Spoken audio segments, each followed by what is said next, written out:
23rd of June, the people of Britain voted to leave the European Union. The Article 50 process is now underway, and in accordance with the wishes of the British people, the United Kingdom is leaving the European Union. This is an historic moment from which there can be no turning back. I have just chaired a meeting of the Cabinet where we agreed that the government should call a general election to be held on the 8th of June. Nothing has changed. Nothing has changed. Let's be clear.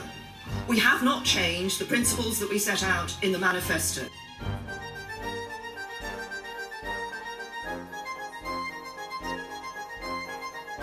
As we ran this campaign, we set out to consider the issues that are the key priorities for the British people. The Prime Minister has spoken with me this morning, and we will enter discussions with the Conservatives to explore how it may be possible to bring stability to our nation. Just been to see Her Majesty the Queen, and I will now form a government that can provide certainty and lead Britain forward at this critical time for our country. This government will guide the country through the crucial BrExit talks that begin in just 10 days. Mr. Speaker-elect, on behalf of the whole House, may I congratulate you on your re-election. At least someone got a landslide. And I'm sure we all look forward to welcoming the Queen's speech just as soon as the coalition of chaos has been negotiated.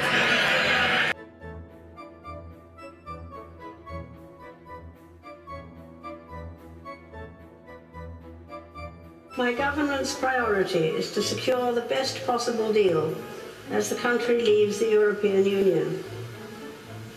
My election also showed that as it faces the big challenges of our future, our country is divided, red versus blue, young versus old, leave versus remain. They chose hope over fear.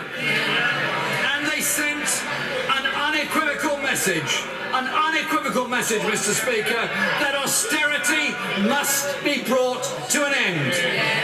We are a government in waiting with a policy programme.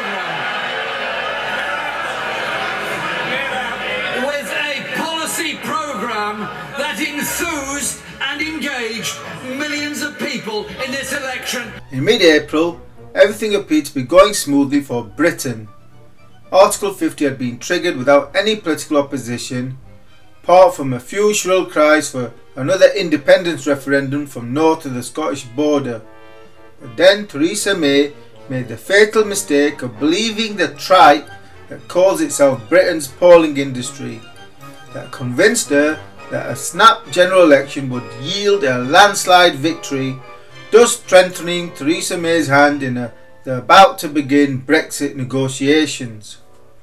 And so started Britain's descent into chaos, an election campaign that had many Tory supporters asking if Theresa May was actually trying to lose the election by her antics, most notable of which was her U-turn on the manifesto dementia tax. Whilst on the other hand, the mainstream media was totally blind to the way Jeremy Corbyn was galvanising the anti-austerity vote, where every pundit and forecaster without exception, right up until the polls closed on June the 8th, expected the Conservatives to win with an increased majority, with the seats tally ranging as high as 414, though most clustered around 365 seats for the Tories. So everyone got the 2017 UK general election outcome wrong, which included my UK house prices based analysis that was the most accurate predictor for the 2015 general election. However, this time based on April house price data, which implied a Conservative win on 342 seats. So despite being the most accurate of all the forecasts out there, nevertheless did get the election outcome wrong, i.e. unlike for Trump, there was no betting market profits bonanza for this election. And so the election results, rather than bringing strength and stability to Britain, has instead introduced economic, political and social chaos, even Britain's infrastructure appears to be disintegrating when one looks at the Grenfell fire disaster and its aftermath. One of every cladded tower block tested to date failing fire safety tests, which implies that all the previous safety tests were substandard or fake tests, and it could easily cost several billions of pounds to rectify this national crisis. Political chaos has the Conservatives forced to do a deal with the DUP Protestant fundamentalists of Northern Ireland, whose support has been bought for about £1.5 billion per annum. That's £150 million per DUP MP, which leaves a very bitter taste across the rest of the United Kingdom. Meanwhile, we can expect similar noises out of the 13 Scottish Tory MPs for extra support, for without them there would be no Tory government. Then we have BrExit, which has likely been crippled by the election result, because as this table illustrates, that the parliamentary numbers just do not stack up for the government to have a strong negotiating stance to achieve a real Brexit, let alone to do much of anything else until the next general election. Therefore, Theresa May has destroyed the trend trajectory that Britain was on towards a real Brexit, and now Britain looks set to get a soft fake Brexit. All of the Brexit hopes and dreams of a new dawn for Britain have now been destroyed, and it remains to be seen what happens next given the chaos that Britain now faces. For real Brexit to happen, Britain has to leave the single market and the customs union. Failure to do so means that Britain will not be taking back control of laws, borders, or the ability to make trade agreements. So it looks like Brexit will now become one of those EU cans that keep getting kicked down the road. A disaster for Britain that could yield much economic and social consequences due to the failure of the government to deliver on the will of the people. Rather a soft fake Brexit that now looks likely to materialise, one where the EU retains control of Britain's ability to make laws, borders, as well as control of making trade agreements. So effectively, no Brexit.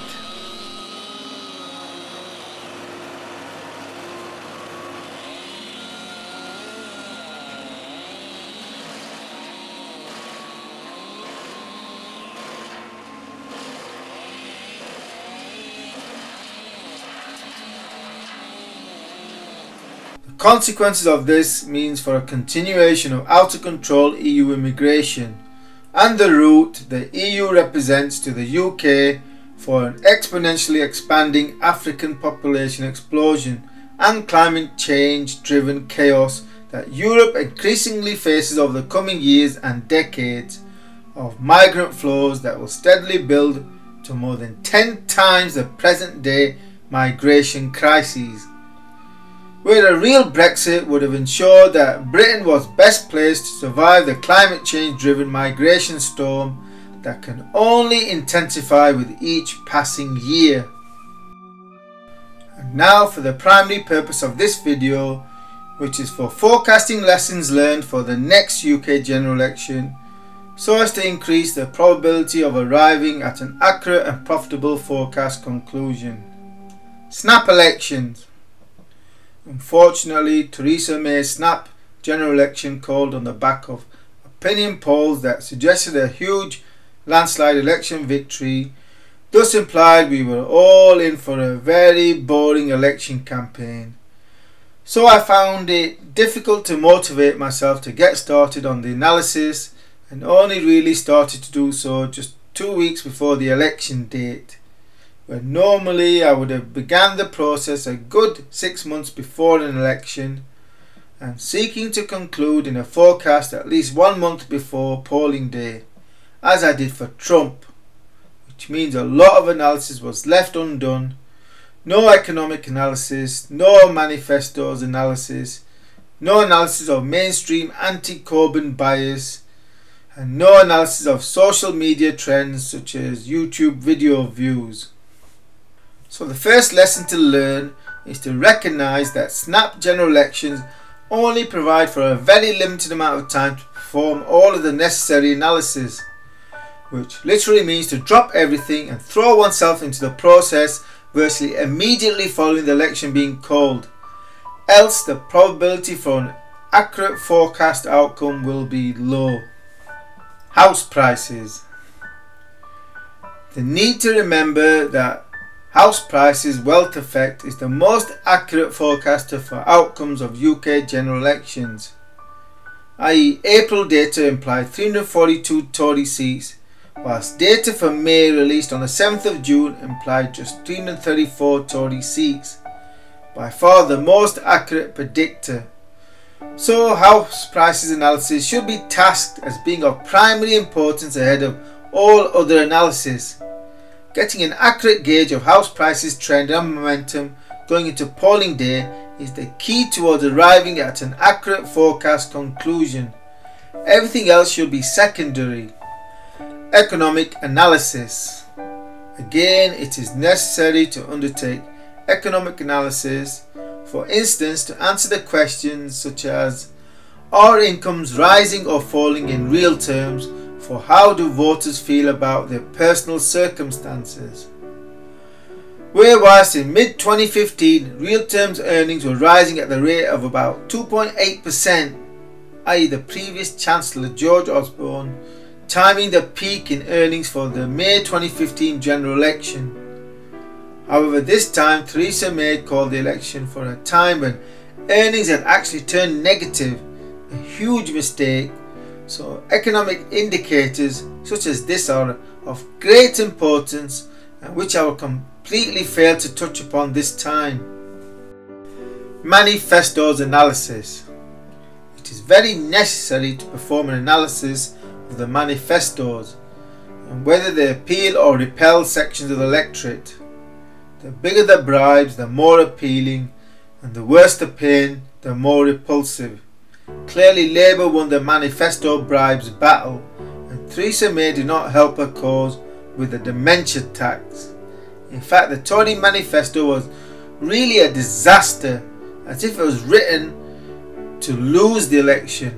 And then Theresa May compounded matters by backtracking on one of her main policies, the dementia tax, which was probably the first time a party had done a U-turn on a manifesto pledge during an election campaign, which illustrates just how inept the Tory manifesto and campaign management was. Opinion pollsters do not forecast election outcomes. I was already very sceptical of opinion pollsters at the start of the campaign. Nevertheless, it is wise to realise that opinion polls really are worthless for forecasting the outcome of elections, for they are nothing more than propaganda tools for those who commission the polls, and with the large margins of error, typically plus or minus 5%, ensure the pollsters can claim getting an election right even when they clearly got the outcome very badly wrong. Thus, the only way an opinion pollster will get an election right is through sheer luck, i.e. get 9 elections wrong in a row, then yeah, they could get lucky on the 10th election. What this means is that if my forecast is converging with the pollster's forecast, then that should be a warning that my analysis is probably wrong. I need to go back and see what significant factors I've missed. So the lesson learned is to use opinion pollster forecast as a guide for what is the least probable election outcome. Left versus right. For the past few decades, we have gotten used to political parties hugging the centre ground, i.e. the most centrist party tends to win the election. This time we have the greatest difference between Labour and Conservatives since the early 80s, which on face value implied that this should benefit the Conservatives as being the most centrist party. However, instead the clear difference between the two parties galvanised those who had not voted for centrist parties for decades and the young to support a left-wing Corbyn Labour Party that surprised most Labour MPs who have a centrist outlook. So the lesson here is to recognise that the greater the difference between parties means that the party most distant from the centre is likely to attract many new voters, which can have a significant effect on the election outcome. Party leaders matter. The party leader definitely matters. Theresa May was exposed as being not strong and stable, but average. Repeatedly shown as being extremely uncomfortable on the campaign trail, even refusing to take part in leadership debates, whilst Jeremy Corbyn is a natural campaigner who by the end of the campaign was even coming across as evangelical. Jeremy Corbyn was by far the better campaigner during the election campaign, and so an analysis of how the party leaders are presenting themselves to the electorate during the campaign is a very important factor that definitely makes a difference to the election outcomes. Mainstream media propaganda. Whilst it is necessary to watch mainstream media to keep pace with what is going on during an election campaign, however, remember that it is all propaganda skewed, where in this election clearly was heavily biased against Jeremy Corbyn's Labour Party.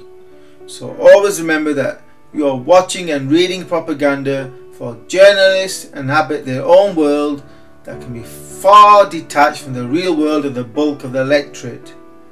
Marginal voters, the 10% or so in the middle, tend to determine the outcome of elections, and most of whom tend to get most of their views and commentary and opinions from social media rather than the mainstream media. Therefore, mainstream print and broadcast media, at least where elections are concerned, have become irrelevant and continue to die a slow death. The key lesson here, when determining the outcome of elections, is to pay attention to what's happening on social media rather than what the mainstream media are broadcasting, i.e. which camp is winning the election war on social media. The most optimistic campaign messages. And lastly, what is the overall message from each political party's campaign? Here the key lesson is that the party that has the more optimistic message will tend to outperform expectations, that which appeals to the concerns of ordinary voters, which is why Labour did well with their anti-austerity policy, and Theresa May did very badly with her Brexit means Brexit message, one that promised pain, whilst Labour promised bribes such as the scrapping of tuition fees. So the Conservatives had an overall pessimistic message, whilst Labour had an overall optimistic message. Considering this, then, the Tories were lucky that they did not do even worse. Something to definitely remember for next election. What is the overall message from each party, and what party is the most optimistic about the future? So these are my 9 key lessons learned for forecasting the outcome of the next UK general election, bearing in mind that snap general elections will be much harder to accurately call due to the lack of time to analyse all areas. So one really needs to drop everything and start analysis immediately. As for when the next general election will be called, well, clearly Theresa May is a dead Tory leader walking, and the Tories are a crippled party of government supported by heavily bribed Northern Ireland Protestant fundamentalist fanatics. So a crippled government where each by-election will erode its ability to get votes through the House of Commons, which means we may see another snap general election called during 2018, with the trend definitely in Labour's favour towards at least becoming the largest party so that they can form their own coalition of chaos. And as for Brexit, well, pre-election I was mapping out a comprehensive series of videos of why Britain would exit the European Union without any deal, a clean Brexit. Whilst now all I can say is that there will be no EU deal by the deadline of 29th of March 2019, which means it is likely that the Brexit can will be kicked down the road for a few more years.